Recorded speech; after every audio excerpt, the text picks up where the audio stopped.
Hotel भितरे hotel मालिक को निर्मम भावे हत्या करी कंबल घोड़ाई देई पଳାଇଛି दुर्वृत्त।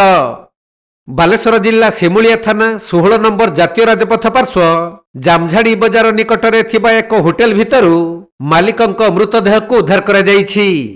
मृत होटेल मालिक सिमुलिया थाना छचिंदा गाँर गजेंद्र पंडा होइथिबा बेले केही दुर्वृत्त तांक मुंड कुहाणी हत्या करिबा परे कंबल घोड़ाई देई पଳାଇछि। आज सकाळे होटेल मालिकंक रुषे आसी चाहा करी तांको देबा पई जाइथिले, हेले मालिक गजेंद्र न उठिबारु तांको कंबल रक्ताक्त होइथिबा देखि रुषेया जनक स्थानीय लोक और सिमुलिया पुलिस को खबर देइथिले। खबर पाई सिमुलिया पुलिस घटनास्थल रे पहुंची तदंत जारी रखिथिले भी हत्याकांडर कारण स्पष्ट जना पड़ी नहीं। तेणु होटेलर रुषेयांकु पुलिस पचरा उचरा करुछंती। सेपटे मृत होटेल मालिक गजेंद्र पंडा भाई सुरेंद्र प्रसाद पंडा सिमुलिया थाना रे लिखित अभियोग करिछंती।